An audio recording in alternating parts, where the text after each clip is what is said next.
Assalamualaikum warahmatullahi wabarakatuh. Bismillahirrahmanirrahim. Guys, di dalam Al-Quran ada satu ayat yang menarik perhatianku. Mudah-mudahan juga menjadi perhatian kita semua. Surat ke-17 yaitu surat Al-Isra ayat 32. Bismillahirrahmanirrahim. Wala taqrabuz zina innahu kana fahishatan wa sa'a sabila. Dan janganlah kamu mendekati zina, karena sesungguhnya zina itu adalah suatu perbuatan yang sangat buruk. Jadi begini guys, apa yang dimaksud dengan mendekati zina? Pacaran, ya. Suka melihat body perempuan, mau seksi mau tidak seksi, ya. Jadi nengok perempuan gak boleh, boleh, tapi palingkan segera. Nah begitu kita lihat, kita akan tergoda, cantik ya, indah matanya ya. Apalagi kalau kita punya kesempatan memujinya. Waduh deh, kalau kau tersenyum, merona pipihmu. Kalau bahasa zaman dulu, ya kan, alismu bak semut beriring, dagumu bak lebah bergantung, wajahmu bagaikan bulan tersenyum. Bulan tersenyum guys. Itu misalnya, ya. Pandangan mata kepada mata. Apalagi kalau sampai dia memberikan senyuman, apakah si cowok kepada si cewek kepada si cowok. Apalagi termimpi-mimpi. Apalagi membayang-bayangkan. Apalagi melihat gambar, melihat video, film yang membangkitkan syahwat. Syahwat seks. Apalagi kalau sampai mempunyai kesempatan berdua-dua. Apakah di rumah, di ruang tamu, di dapur, di mana? Atau di luar rumah. Di luar rumah pun macam-macam, di bioskop, di kafe, apalagi diskotik, atau di hotel, di dalam kamar, dan lain sebagainya. Itu tidak mudah guys menghindarinya. Tidak mudah.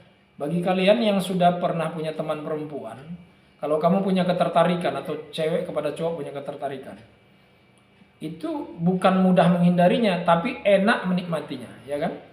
Sampai terjadi sesuatu yang seharusnya tidak boleh terjadi. Menyentuh wanita itu, atau wanita menyentuh pria yang bukan mahramnya, itu guys, dosanya itu lebih baik kepala kita dipukul, ya, pakai gada yang besar itu, ketimbang atau kita dibakar.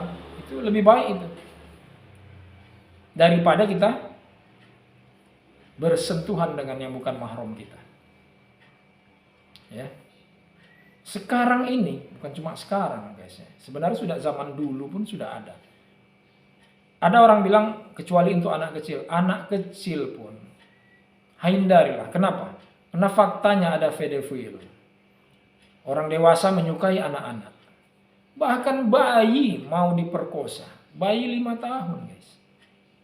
Hindarilah. Aku katakan itu sulit bagi kalian, bagi kita yang mungkin akan bersentuhan dengan hal-hal yang demikian.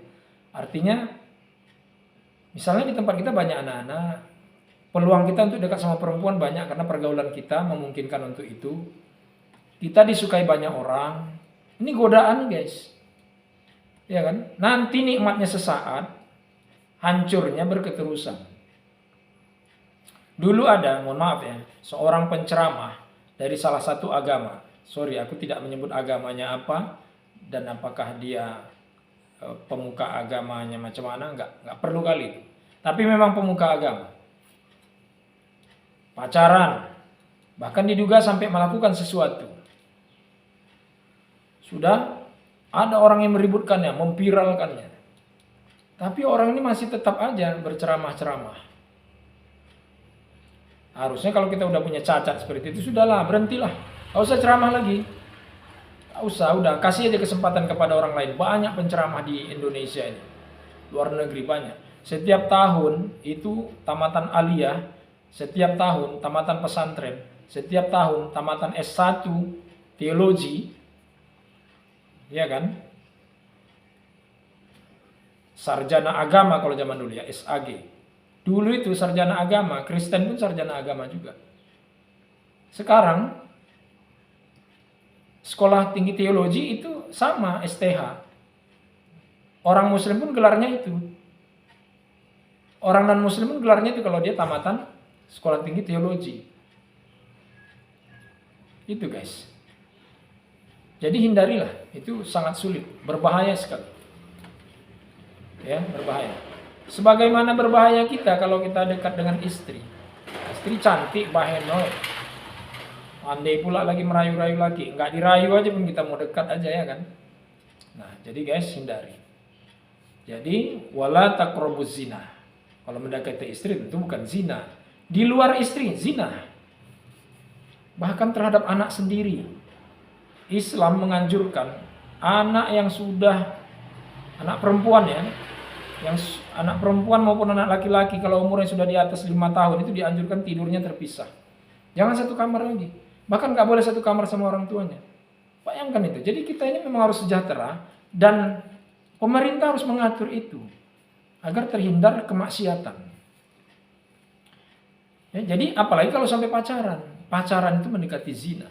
Kalau ada orang tua yang membiarkan anaknya berdua-dua di rumah, nah itu kan ta'aruf katanya. Enggak begitu, ta'aruf itu ditemani dia. Anak perempuan itu ditemani, bukan dibiarkan berdua-dua. Tapi kan jadi nggak nyaman sama setan dan nafsumu. Jadi ikuti saja, ya, bagaimana aturan agama mengatur supaya hidup kita selamat. Ya kan? Karena keinginan untuk menyentuh itu besar bagi orang yang, jangankan yang sudah suami istri, guys. Ya kan? Jangankan orang yang belum suami istri, masih pacaran. Yang sudah punya istri aja kepingin menyentuh perempuan lain. Bahkan bini orang lagi lebih parah lagi kan. Jadi jauhilah zina. Cara menjauhi zina, jangan pacaran. Jangan dekat-dekat sama perempuan. Ya. Tapi bukan berarti dengan laki-laki kau jadi homoseks, jadi gay. Jangan. Sekarang wanita sama wanita pun bisa lesbo. Hubungan seks sesama perempuan. Itu juga zina. Maka hindarilah itu. Jadi artinya apa? Jangan percaya kepada anak perempuan yang nginap di rumah kawannya perempuan. Jangan. Ini udah gawat negeri ini. Ya, kemaksiatan sudah merajalela. Nah, sebab itu guys, perhatikan pesanku ini. Semoga bermanfaat. Jauhi zina. Karena zina itu sebuah perbuatan yang sangat buruk, perbuatan yang sangat tercela. Dan kalau sampai itu terjadi, hilang perawanmu, hilang perjakamu, apalagi sampai menjadi benih, kalau sampai bunting, hamil, melahirkan, lahirlah anak-anak zina, ini dosanya sangat besar. Tahu dosa berzina? Dosa berzina itu bagi orang yang belum menikah, dijilid, dirajam 100 kali. Biasanya mati. Mati guys. Merajamnya bukan gini. Bukan gitu guys ya. Merajam itu gini. Sampai 100 sudah buntang kau. Jangan lakukan itu ya. Jadi bagi yang sudah terlanjur bertobat dan jauhi semua itu. Kita ini gak ada yang sempurna. Jadi kalau aku pernah bersalah kepada kalian semua, kawan-kawanku, aku mohon maaf zahir batin dan kita bertobat. Aku juga mengajak semuanya. Iya kan? Kita kan pernah salaman sama perempuan kan? Salaman itu gak boleh laki-laki dan perempuan. Tapi ada ustadz, aku tengok dia salaman. Ya itu ustadz yang tidak mengamalkan syariat agama. Ya, ada pula berjoget lagi ustadznya sama jamaah. Itu tak bermoral seperti itu ya. Tapi aku ingin katakan, kadang-kadang itu susah dihindari. Maka aku pun tidak menganggap mereka tuh hina di mataku. Mereka tuh hina di mata Allah. Karena hina di mata Allah, maka kita harus berpihak kepada cara Allah memandang persoalan itu. Gak boleh kita membuat menurut persepsi kita sendiri. Kalau kita buat persepsi kita bertentangan, bertolak belakang dengan apa yang menjadi ketentuan Allah, berarti kita lebih hebat lah dari Allah. Kita buat peraturan kita sendiri, peraturan Allah kita singkirkan. Itu bisa kufur kita guys. Oke guys, semoga ini bermanfaat. Ya, semoga bermanfaat untuk siapa? Untuk diriku, keluargaku, dan untuk kita semua. Karena ini anjuran agama. Demikian, assalamualaikum warahmatullahi wabarakatuh.